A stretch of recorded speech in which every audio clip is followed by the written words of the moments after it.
Hello and welcome to another brand new episode of Dingers and Stingers, the podcast that wasn't aware you could sell a Super Bowl champion. But here we are. We will talk a little bit about the Seahawks going up for sale. Big news of the week. The offseason being what it is, that is qualifies as big news. So we'll talk a little bit about that later on in today's NFL episode. We will also talk a little later on about a wide receiver free agent class that feels odd, feels strange. Some strange names in here that we didn't think we'd see, and some names that we're not sure what to make heads or tails of. So we'll talk about that. We'll also give you our dingers and stingers for the week. So I'm Dallas, that's Drew, and that's Matt, and we are here to talk NFL. And what we're going to start with is the other kind of big news of the week as the offseason sort of kicked off here for the NFL. And the Dolphins kind of led the week with some big moves. I mean, they're cleaning house over there, the Dolphins. They made a litany of moves insofar as players that are not going to be back with the Dolphins next year. We already know that they have a new coach. Jeff Hafley is their coach coming over from Green Bay. So here's the moves they made. Tyreek Hill, released. Bradley Chubb, released. James Daniels, he's an offensive lineman, released. Nick Westbrook, he's a wide receiver, kind of a depth guy, but also released, right? In the same breath that you release your number one wide receiver, you release a guy who might have had a chance if he had stayed on the team, but he's out. They are reportedly searching for trade partners for both Tua Tagovailoa and Minkah Fitzpatrick. Okay, these are two guys that have anchored their separate sides of the ball over the course of the last few years for this team. They are looking for a way out for them as well. So this is huge. And what do these moves and rumors tell us about the vision of the new regime over in Miami? So let's talk about that first. Yeah, I mean, I think, a lot of times when new coaches come in, they kind of take usually one of two approaches, right? It's either they're going to build it up and kind of build off of what was already there. And that's kind of what we saw with Mike McDaniels. He came over and they hired him to be Tua's coach, and they hired him to kind of capitalize on what was already being built there. But on the flip side, you have the coaches that come in and they're there to tear it down. Right. They're there because, you release all these guys instead of trying to find trade partners because of the fact that you're just saying we want the cap space gone as soon as humanly possible. Right. You could trade these guys and maybe spread the dead cap out over a number of years. But when you just flat release these guys, their cap is usually gone within a year or two. And so for guys like Tyreek, Bradley Chubb, James Daniels was a big offseason free agent, I believe 2 years ago on the offensive line. These are guys who, they're going to have big cap hits this year, and that's going to limit the Dolphins this year in terms of how they can spend. But at the same time, it's also going to free them up in a year or two. This team is going to be able to spend on pretty much anything or anyone they want in terms of free agency and just like paying players. So yeah, I mean, it's definitely they are doing what Mike McDaniels didn't, right? They said, we're going to bring in a whole new thing. We're going to figure out the situation with Tua. I mean, there's like 3 options for what they can do there.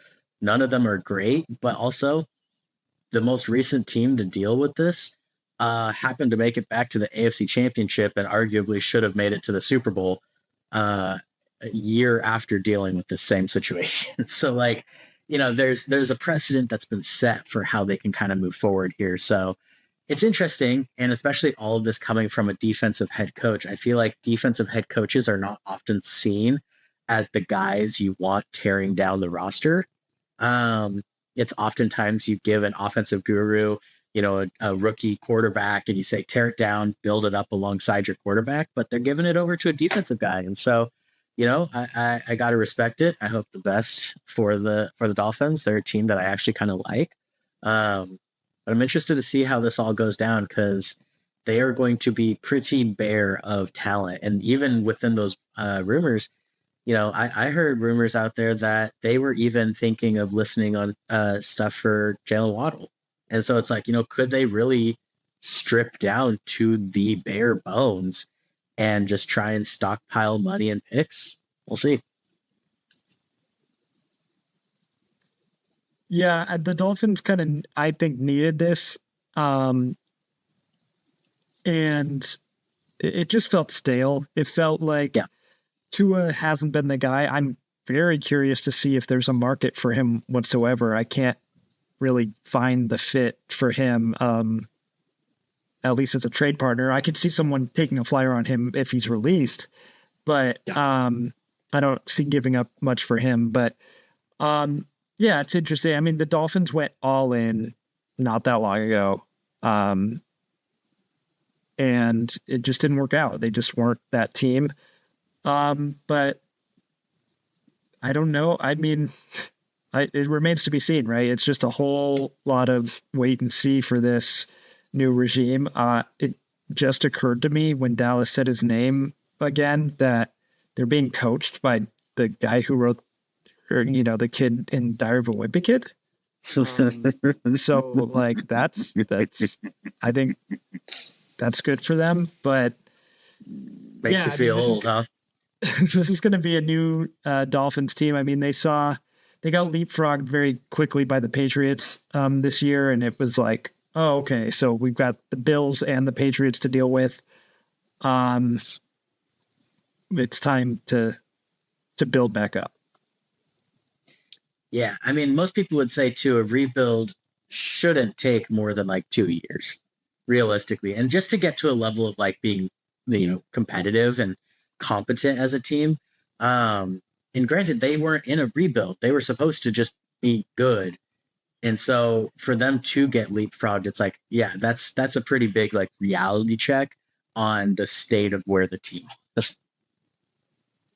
Yeah. I think there's definitely precedent, and whether it's, beneficial for some of these teams, like you think about the Titans, you think about the Saints, you think about now the Dolphins, like whether it's beneficial to them or it's going to be hurtful to them, there is precedent for a 2-year turnaround time being very achievable if you make the right moves, right? Broncos come to mind, Seattle comes to mind, Patriots even to a lesser degree. They had to go through the Mac Jones thing first, but still short term, they only had to shop around at quarterback a couple different times. And so, there's precedent for a quick turnaround here, and whether that's going to be a good thing or a bad thing for the Dolphins, it depends on if they can do it. And so what I want to talk about next is, based on how the end of last season went for Tua, he was benched. And not only benched, he was made, the emergency third quarterback in times. He was bumped down all the way back down.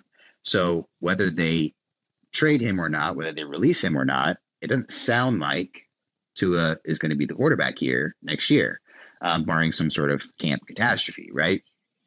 So who would be a good fit at quarterback during this rebuild time for the Dolphins? You have Quinn Ewers and Zach Wilson in the building already. So is it one of them? Or do you go out and try to vet minimum a guy? Like, who would be a good fit at quarterback during this time for the Dolphins?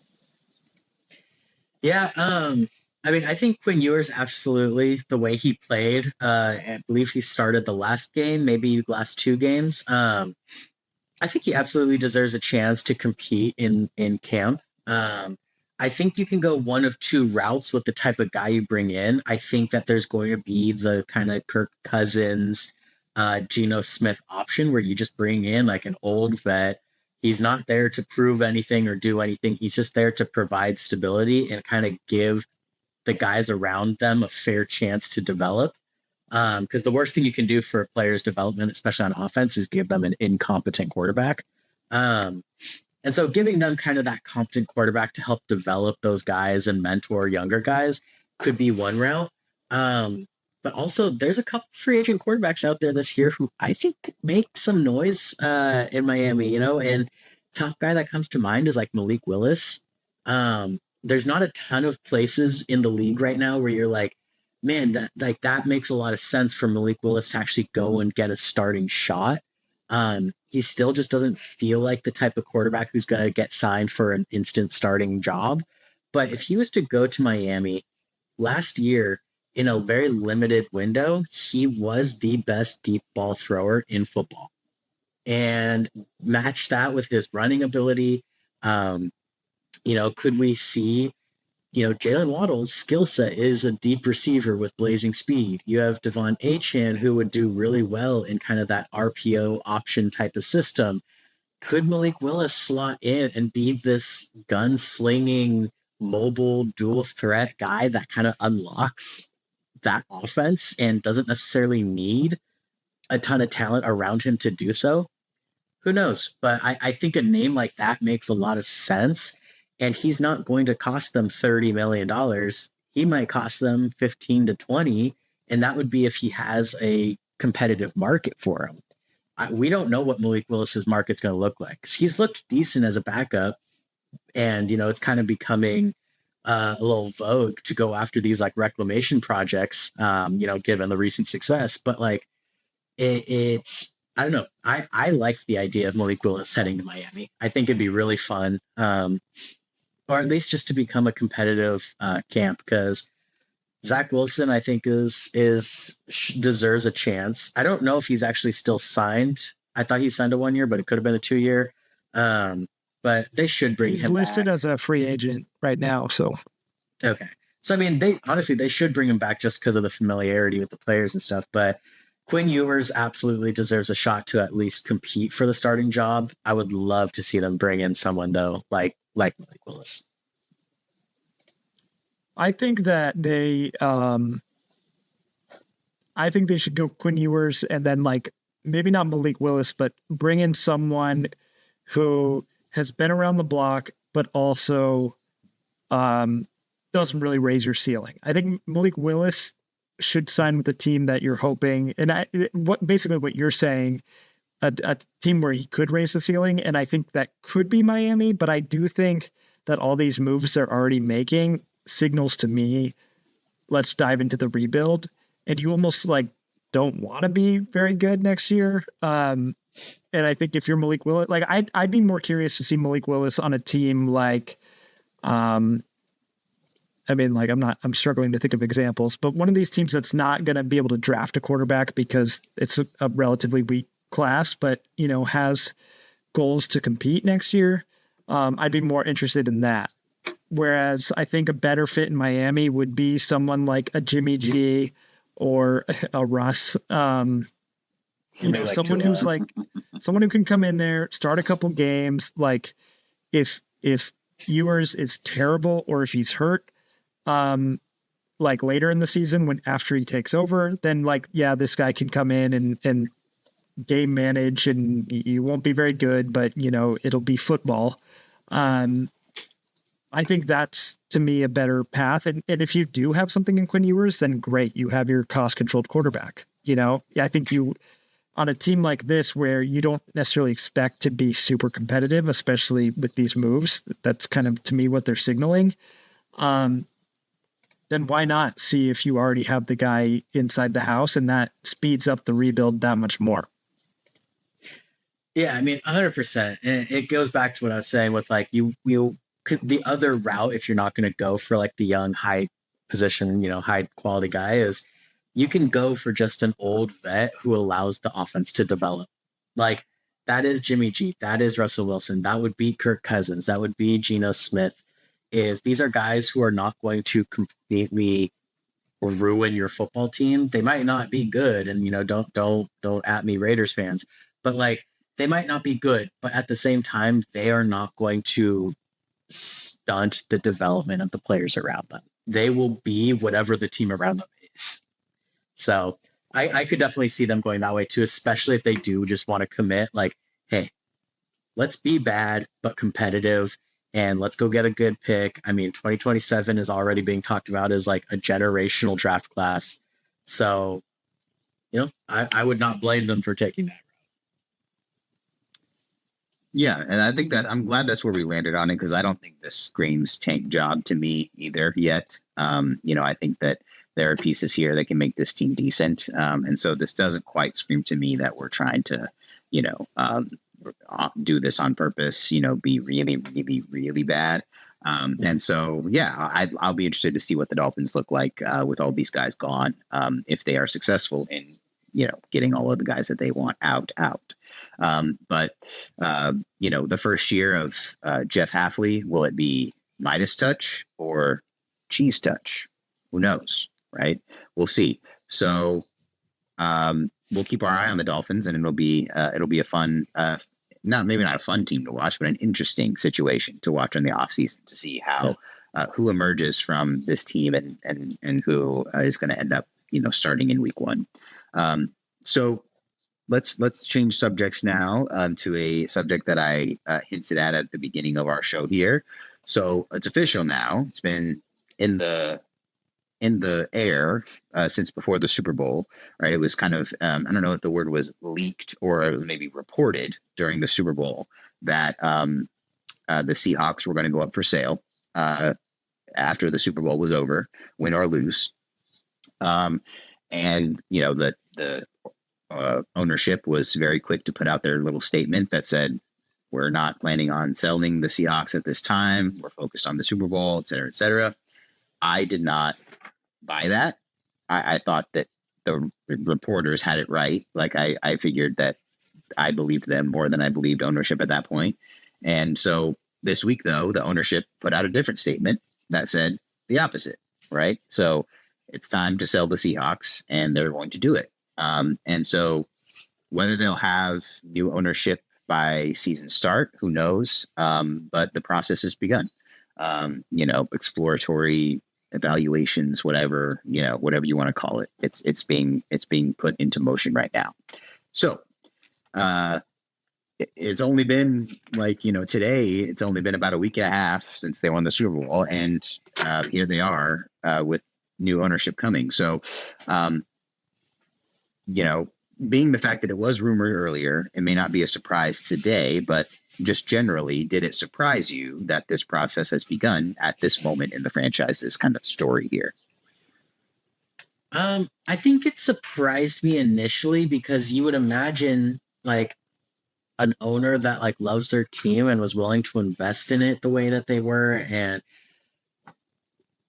having a team that wins is always amazing, and that franchise, those fans, there was just so much to think, if you were the owner of that team, wouldn't you love it? But maybe, I haven't researched on this at all, but I feel like I heard it probably from you, Dallas. Was it not written into the will of the late ownership that it did need to be sold? Yeah. So that's why it wasn't necessarily surprising to people who knew a little bit about what happened in the aftermath of Paul Allen, the guy who owned the Seahawks for a long time, his death, because yes, it was a stipulation in his will that both the Seahawks and the Trailblazers over in NBA land were sold. And the Trailblazers, they already did that. They sold them off last year, I believe. I don't know if that sale is fully complete yet, but they did, start that process again, kind of similarly to how they're doing it now. So yes, it was required that at some point the Seahawks would need to be sold. I don't know if there was ever reported a hard number on that, but I've heard within 10 years or within 15 years, stuff like that. So it was definitely going to be soon at some point. So yes, it was. Yeah. So, hearing stuff like that, it does make me less surprised because it might not be the necessarily favorite choice of the family, but they also might see, hey, you couldn't get a higher peak value. You officially have hit your peak value, and despite their love of the team, despite whatever, connections they may have, what would necessarily be the point of drawing it out a couple more years and potentially tanking their value? Not saying the Seahawks are going to tank. Let's get that out of the way. Not saying that. But, what is the point of taking their value when they can still love the Seahawks? They can still, we don't know what kind of deal's going down. Maybe they just sell the majority ownership, but they keep still a stake of the ownership.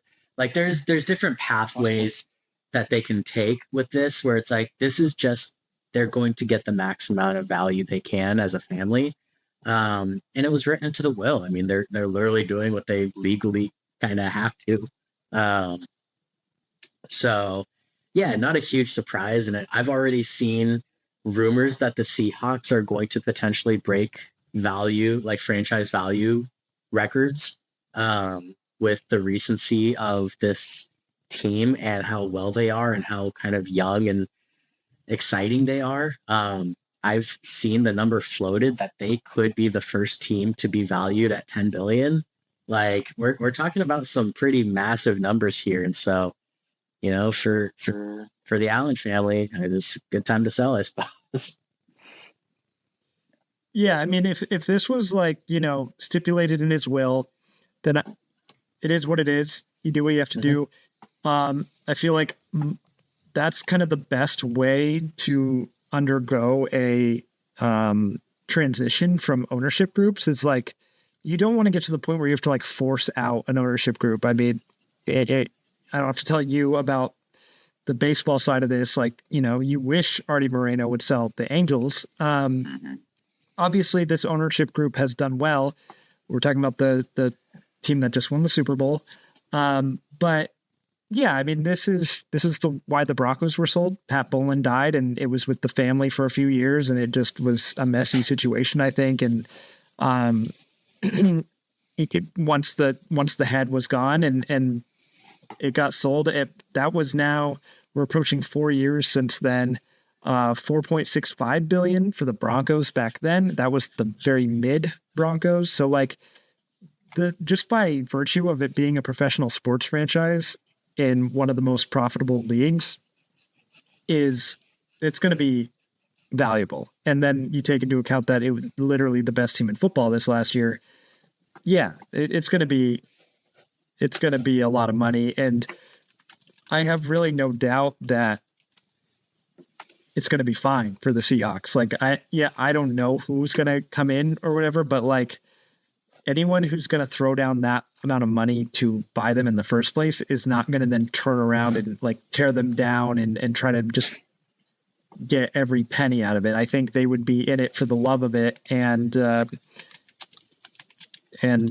think the Seahawks will be in fine hands. I mean, we saw this happen in basketball. It wasn't linked to anyone's death or anything, but the Celtics won the finals, and before the next year's playoffs, they had sold.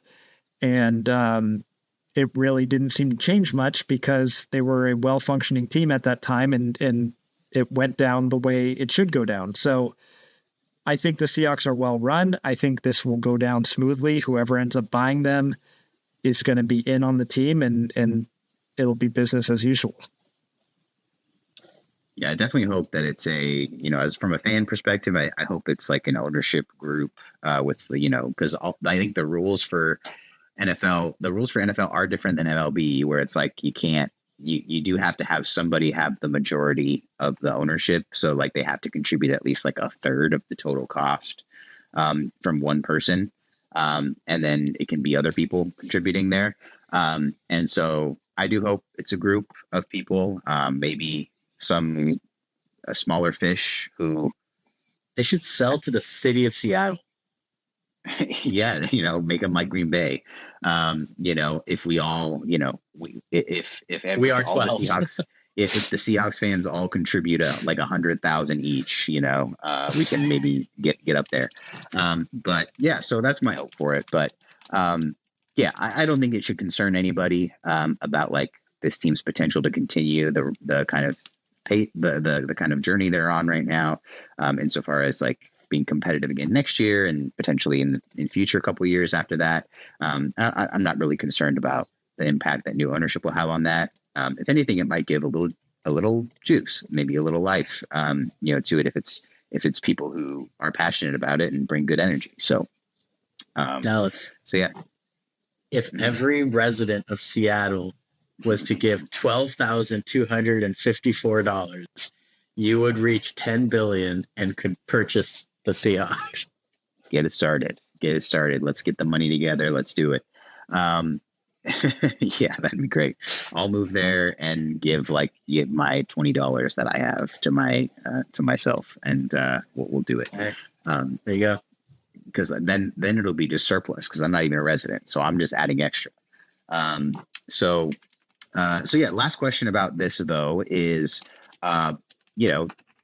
what lessons can the Seahawks learn from other teams that recently changed ownership? So Commanders recently changed ownership. They were kind of forced to because their previous owner was a dirtbag.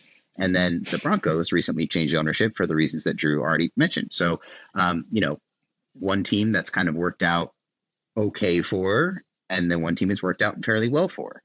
So kind of what lessons can the Seahawks take from other teams that have recently changed ownership and stayed actually pretty decent? Yeah, I mean, I would say like the Commanders, that's even worked out fairly well. I mean, the year after they were able to go to the championship game, but I would say it's different for the Seahawks, and it's going to feel different only because whoever's the ownership is already coming into a great team. They're coming into a Super Bowl favorite team, a defending Super Bowl team. They're not buying a team coming off of 3, 4, 5 wins. They're buying a team who's got a lot of cap space and who has a young, exciting coach and has just this team that's built well to succeed for a longer period of time. And so I don't know that they have to honestly do much. They just need to kind of get out of the way, buy the team, be a fan, and step back. You could give that advice to any ownership, really, but like buy the team, be a fan, step back. John Schneider's proven to be, a top 2, top 3 GM in the league at this point. He's built up 2 legendary rosters, and he's been able to make a lot of moves that people questioned in the moment, and he made them look foolish. And every GM has their swings and misses, but right. And so it's like, but he's proven to be a great team builder. And you have Mike McDonald, and he's young, and he is this brilliant defensive mastermind, and he's perfectly built to counter what is already in the division. And so you have all these pieces in place, and it's just like, if an owner comes in and decides that they're kind of the hot shot who can do better than the team that just won the Super Bowl, they're gonna fuck it up. Whoever buys this team, whether it's people, whether it's a person, they just got to come in and just be like, here's the money. I just want to be the guy who owns the championship team now. Yeah, I mean, take notes from the Broncos because the ownership group it's the Walton family, famously of the Walmart fortune. George Lucas is involved there somehow. That's awesome. So that's cool. But they became the richest owners in sports. And all they did was let the football people take care of football. And they show up and they'll do a press conference, at the end of the season, whatever. They go to the games. It's all great, but they don't make themselves the story. And that's what you want from an ownership group. And I'm sure that's what the Seahawks will get. I think they'll be very careful with whoever they sell to. They're not just going to go highest bidder. I think they have plenty of money. They don't need to, milk every cent from whoever's going to buy the team. But yeah, I mean, that's the path forward. And I don't think the Seahawks need a new stadium, but the Broncos are going to get a new one that taxpayers pay $0 for. And that's a good ownership group. But you can, I have plenty of complaints about billionaires in general, but that's the kind of billionaire I would be. I'd own a sports team and I'd pay for stuff, yeah. So, yeah, I mean, I think that's the path. So I think they'll get that too. All right. Yep. Good. Yeah. So, reason for optimism for sure on Seattle side. I think that, we'll see. I wish that, Jody Allen seems like she would have been fine to continue owning the team if she was able to. I would have been fine with that. But, we'll see who comes on and how they impact everything. Hopefully not very much. Because, yes, I can't have both my favorite teams owned by incompetent people who can't help but have their hands on everything. I only have room for one of those. So unless Artie Moreno sells the Angels, the Seahawks cannot be owned by one of those people. So, okay. So let's talk about next. So I talked about this at the beginning too. So we got a wide receiver free agent class that's kind of weird looking. And when I say weird looking, it's got some weird names in it. Like it's got some veterans in it who have are either up there in age or have maybe fallen off a little bit based on where they were a couple years ago. They've got some players in it who maybe whose stock is on the rise, some might say. But mostly it's just a lot of wide receivers who maybe wouldn't make that big of an impact on the team that they end up on. But I'm curious to see what you guys think about this class. So with the news that Tyreek Hill will be an unrestricted free agent for the first time in his career, he did add some juice to that class this week.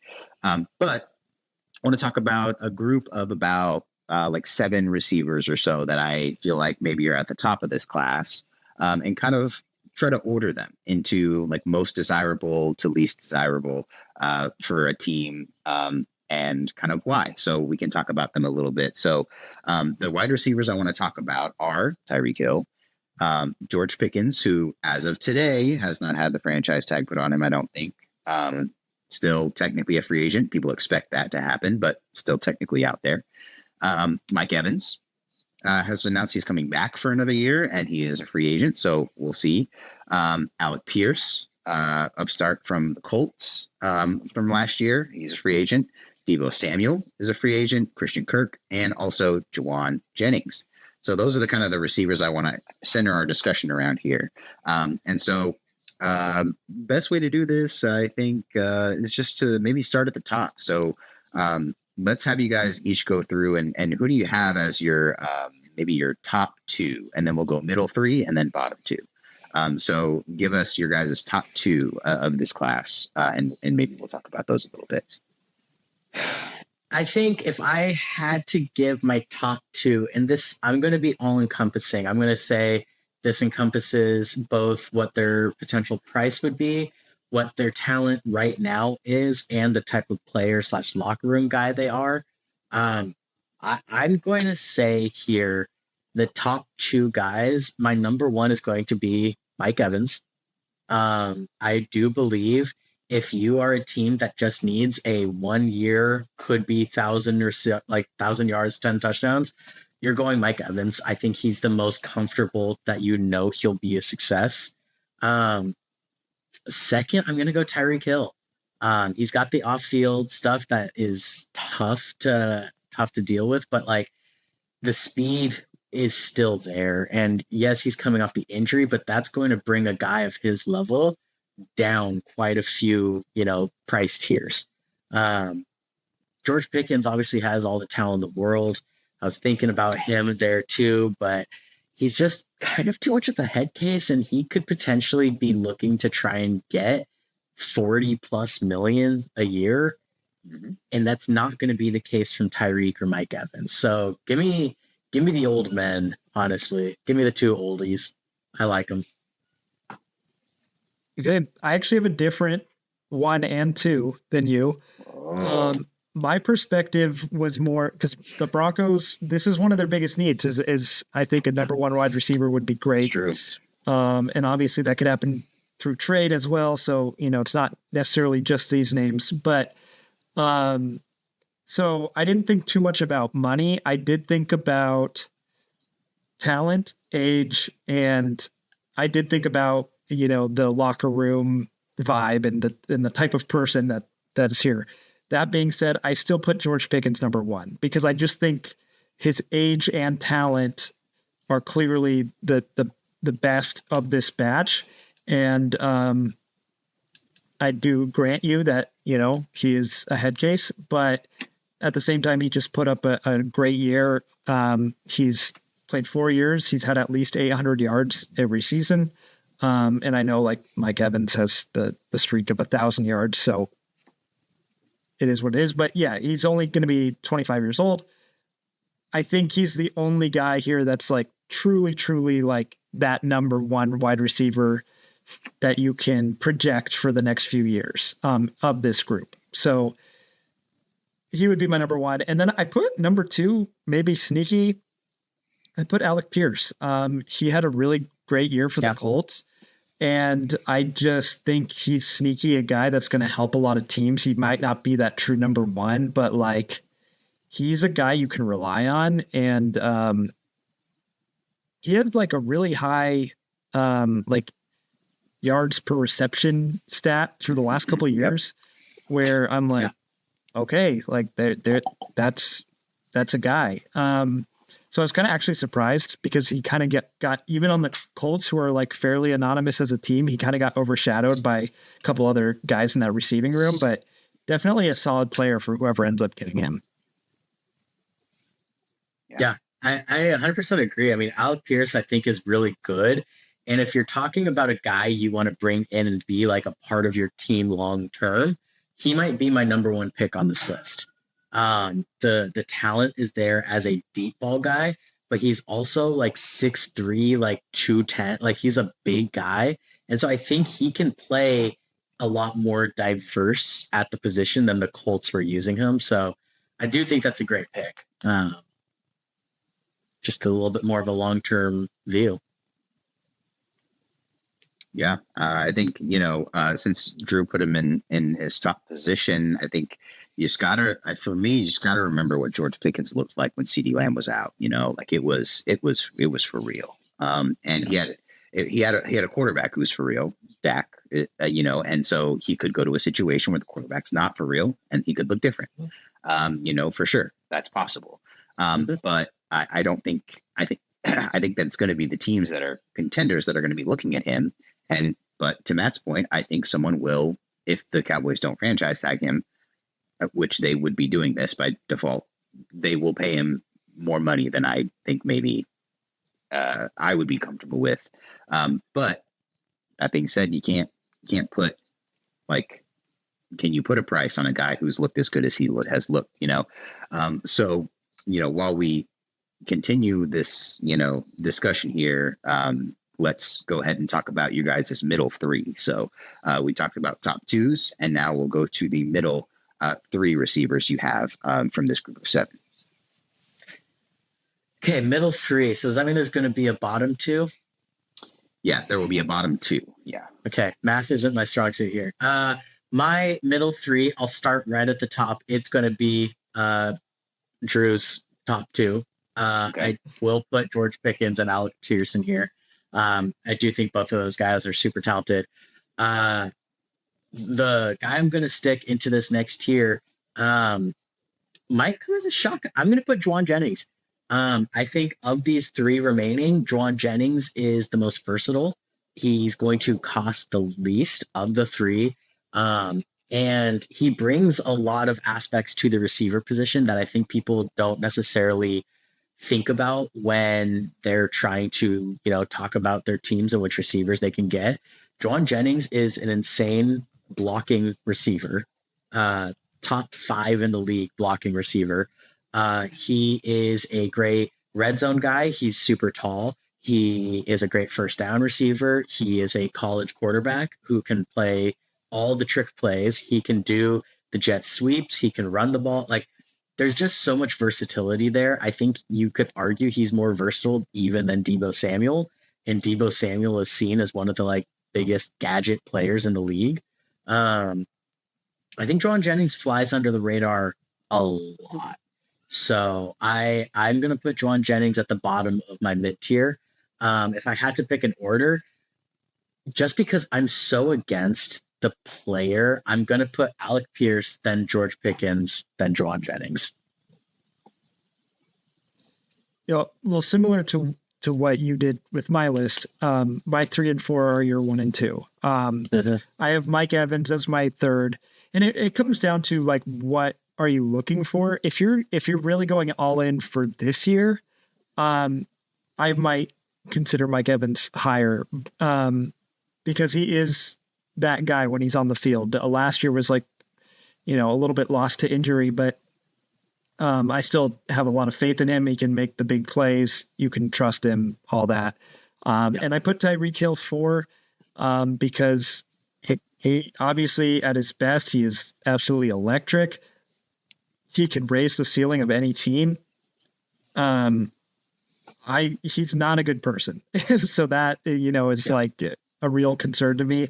And so it comes down to weighing how much being a bad person goes against like the skill of being a wide receiver, like that's an uncomfortable conversation. Mm-hmm. But in the end, I'm thinking like if you want to really go all in and win, I think he's definitely the best guy of the next few on this list. And then I have the same number 5 as you. I have Jauan Jennings. I think a team that gets him is happy, but I think he's the first name on this list where you're not necessarily like excited. It's like, oh, okay, yeah, Jauan Jennings, cool. Like, we'll see how he fits. And if you're a team that already has a true number 1 or even like a good 1 and 2, I think you would be much happier with getting a Jauan Jennings. If you're signing him to be a huge contributor on your team, I think maybe you're not as excited. So it kind of depends where he goes and who's looking at him. But I do think he's a solid player. Yeah. Imagine like Jauan Jennings on like the Jaguars or like the Ravens. Like that'd be sick. Like I would like him on either one of those teams. Like, one of those teams that's almost, maybe to call the Ravens almost there in the same way that the Jaguars I'm saying are. That's not true. I don't mean that. But like, Ravens have almost gotten to the Super Bowl a lot in the last few years. So in a way, they're almost there. But they are further along and can do it without adding players if they want. But two teams that I think that have a guy there and then could use somebody to, make defenses second guess a little bit, because with the Ravens, you're like, okay, if they're throwing the ball, we need to cover Zay Flowers. And from there, anyone else can do kind of whatever they want. But Zay Flowers isn't beating us. And if you're the Jaguars, like, okay, we're taking away Brian Thomas Jr., we're going to try to take away him, and then whoever else can beat us if they want. And, maybe Parker Washington has something to say about Jauan Jennings coming over to the team and being a number 2. But I think that having a guy for either one of those teams who can give defenses something else to worry about in a certain way, whether it's them getting the ball in the backfield and running with it, or whether it's, Jauan Jennings potentially, throwing the ball. I think you want to get creative with it. I think that adds an element to both of those teams that I think they could both use. But that's just, a thought that I had during that. So it sounds like, if I'm reading this right, we have the same bottom 2, right? So let's talk about Deebo Samuel and Christian Kirk, right? So why do these guys round out the bottom of the list here of these guys that I picked? I think the reason I pick, so I'll start with Christian Kirk, because his argument doesn't apply to Deebo. I just think he's the least versatile of the guys who don't have a high ceiling. I think Christian Kirk is a perfectly fine receiver. I think if you're looking for a okay wide receiver 2 or really good wide receiver 3, Christian Kirk's your guy. Like, this is a great guy to bring into a wide receiver room. I do believe that. I just don't think that if you're a team who's like, who's going to bring us over the hill? Who's going to be that difference maker? Oh, dude, it's Christian Kirk. Like, no, he can kind of be a final touch on an offense and on a passing game, but like, he's not going to be the guy who like moves the needle a ton. And he's just not that versatile. Like, he doesn't have a lot of outside versatility, in my opinion. He's pretty much slot exclusive. I'm sure he could play outside, but he's at his best when he's in the slot. But then on the flip side, you go to a guy like Deebo who is versatile and he has all these things, but the high end play hasn't been there outside of a single season. And people kind of forget that outside of one season, he's been a pretty mid receiver. His all-purpose yards are not staggering. His receiving yards are underwhelming. He's dealt with a lot of injuries. He's had his own, ego issues. And so for me, Deebo Samuel might be at the bottom just because the type of player he is also doesn't play well to getting older and slower and somehow thicker. Like, he just seems to keep plumping up, and he's kind of like not to be so extreme, but he's starting down the path of being like a Eddie Lacy of receivers. Like, he keeps getting bigger every year and slower every year. and less effective every year. And so I'm curious to see if that trend continues for him, because I do think he can be good, but it's not, nothing's really pointing in the right direction for him right now. Yeah, I think both these guys are going to be consolation prizes of the offseason. I think Deebo Samuel, whoever he signs with, they're going to talk themselves into the gadget player that he was. What was that, like 2022, 2021 at this point, when he was really, really good. He's not that guy anymore. And that's not to say he doesn't have any value whatsoever, but you got to really temper your expectations for what you're going to get from Deebo Samuel at this point. And I think Christian Kirk is just a guy who was never an elite receiver and is past his prime. So he has use as well. He's a good presence, I think, probably for a receiver room. I think he can be a reliable guy in certain, situations and downs and stuff, but neither of these guys are going to be the guy that you're like your go-to receiver, and neither one should. So, we'll see what ends up playing out in the situations they go to. But I wouldn't put it past either of them to ring chase at this point, and honestly, go for it. Yeah, totally. I think that either one of them could do that, and it would make a lot of sense. So there are definitely other wide receivers in the class. I think Wan'Dale Robinson's in here. He's interesting to a degree, and some other guys too. But these were kind of the names I kind of pulled to see, to see where this class kind of shook out. And I think it was interesting to kind of piece it apart and see who ends up where. Who's to say? There are a lot of wide receiver and needy teams in the league right now. Teams that look at things like what the Rams are doing, and things like what the Eagles have, and kind of want that. And so some of these top end guys who are at the top of this year's list could end up going to teams that already have a guy and just want one more.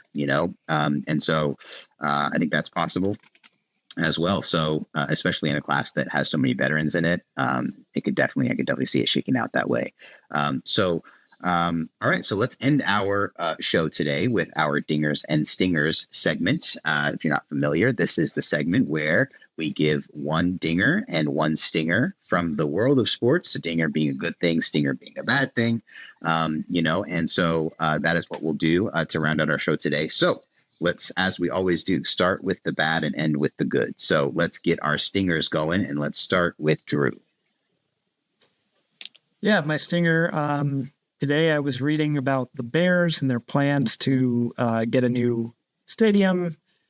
And one of the options being very seriously floated right now is a move to northwestern Indiana, which is within their sphere of territory, however that works.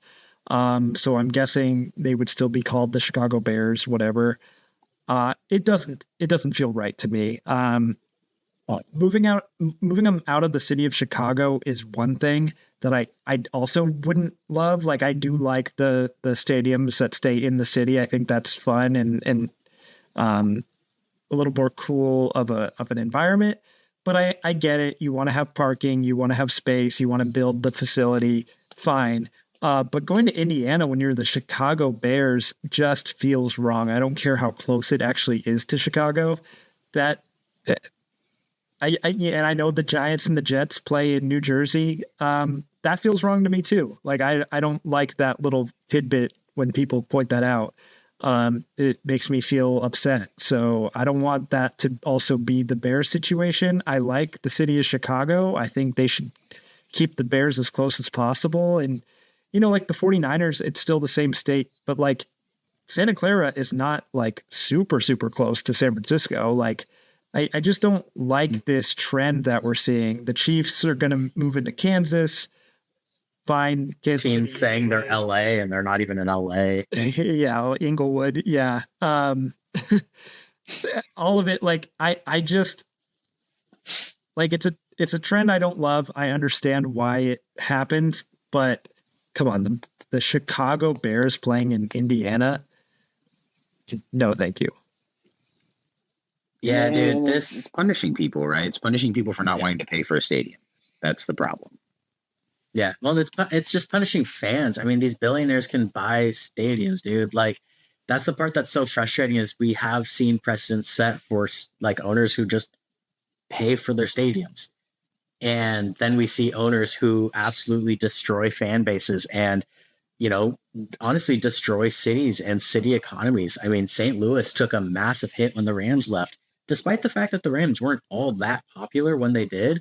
Like, St. Louis got a big economic hit when the Rams left, and it's a huge issue. And the city of St. Louis tried to sue the Rams, and it was a whole thing. And I don't agree with how that all went down on the Rams. But on the flip side, at least Stan Kroenke was willing to kind of like stand by his decision, and he paid entirely for the stadium here in LA. He paid for SoFi out of pocket. And so there is just this thing where I'm like, if you're going to be an owner, at least just have the balls to just pay for your things, dude. Like, I don't know. It's so frustrating. And to be honest, this might have been my stinger if Drew hadn't typed it into our rundown first, because it's something that does frustrate me a lot. And especially when it happens to such a historic team. It would be one thing if the Houston Texans or Jacksonville or something decided to move, and it's like, well, they don't have like this like deep, long history. It's like, dude, the Chicago Bears, if you're going to pick an NFL team, they are, if not number one, top 4 most historical staple franchises of football. And so it's just like, oh, dude, yeah, moving them out would just frustrate me. And I understand Soldier Field's not in a good shape, but yeah, that'd suck. So I agree with your stinger. That hurts. It sucks. I don't like it. What I'll say for my stinger is it always hits me right around this time, like a week or two post Super Bowl.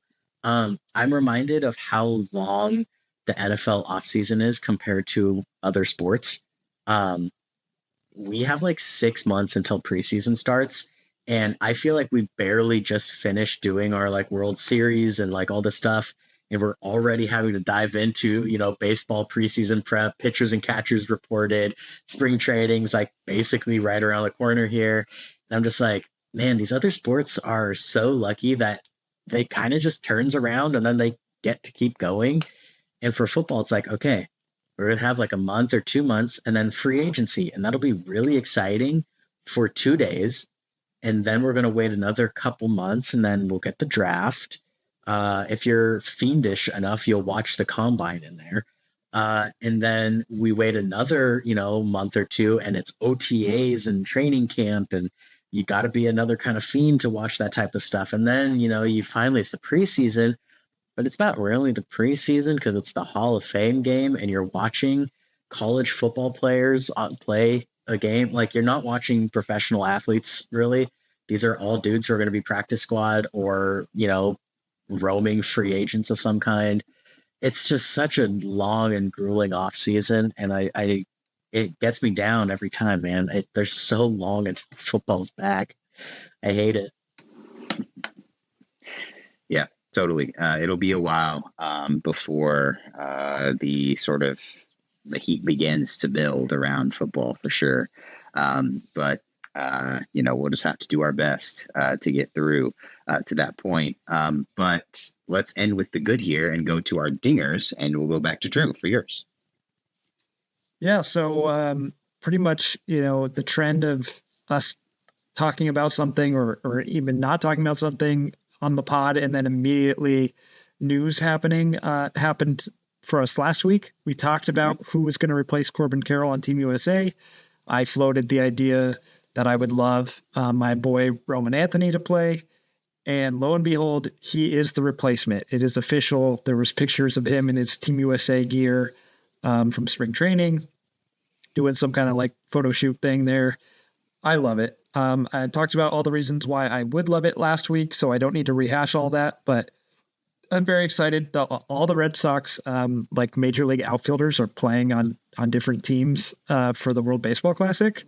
So I'm excited for that. Like, we'll talk more about WBC as it approaches. I'm going to take firmly in the camp of it's fun, and I'm not going to worry about what it's going to do to the Red Sox that all these guys are playing. I'm just choosing not to be bothered by that. They could get hurt anytime doing any activity. They're going to be playing baseball anyways. I just want to watch these guys and have fun with it. So I'm excited. Yeah, it's going to be cool. We did talk about how that would be a good idea, and well, they were listening. They made it happen. So it was cool that he got to post his own, it was like they were there with him, and he posted his own announcement on the Team USA Instagram or whatever. He was the one that got to send the post. That was pretty cool. All right, so dinger number 2 for the week. And Matt, what is your dinger for the week? Sketch. Yeah, my dinger is that one of my all-time favorite players decided to retire a Ram officially. Robert Woods, if you were around when we moved to LA, he was Sean McVay's very first free agent signing. He is the guy that came over, and a lot of people credit Cooper Kupp for being this coach of receivers and kind of being this trend-setting, culture-building, locker room guy. Puka, JSN are 2 of his mentees, and obviously they're the 2 best receivers in the league as of last year. And what people don't realize is Robert Woods was that guy to Cooper Kupp. And Robert Woods is an LA, Orange County guy. He went to Sarah High School. He went to USC. I've been watching Robert Woods his whole life. My dad's a huge high school sports guy, so I knew about Robert Woods before he was at SC. I watched him when he was at SC, and now, he was a big part of the Rams coming back to LA, and he retires a Ram. And I love that. At the end of the day, he wanted to be a Southern California guy. He did it, and he was part of our Super Bowl team. Tore his ACL and didn't get to play in that Super Bowl, but was a huge part of kind of just that locker room and that team. And he was just a huge inspiration to a lot of players. And so, he gets glowing reviews from everyone that's played with him. And yeah, he's just one of my favorite dudes. So I'm excited and happy for him, and happy that he'll forever be a Ram, not one of his various other teams. Yeah, that's sick. When a guy who maybe I would say clearly had his best years with one team, right? And, was able to endear himself to a fan base when when the team and the guy decides to come together to do that, 1-day contract thing or whatever, so they can retire officially a member of the team that they played their best for. I think that's great. No question. So, all right. So that will do it for today's episode, for this week's NFL episode of Dingers and Stingers. So thank you for watching. Thank you for listening. You can subscribe here on YouTube. You can like this video, share it around. You can hit us in the comments about what you think about any of the topics we discussed. Where do you think the Dolphins go from here? Are you worried about the Seahawks being able to hold on to their mojo when they're in a change of ownership? Where would you put these wide receivers in this class that we ranked? Where would you rank them? We'd love to hear from you. You can listen to us on Spotify. If you prefer audio only, you can listen there. You can follow us on Instagram and TikTok. Hit all the good buttons on those. And, again, thank you for watching. Thank you for listening. And until next week, we will see you then. Thank you. Goodbye. Goodbye.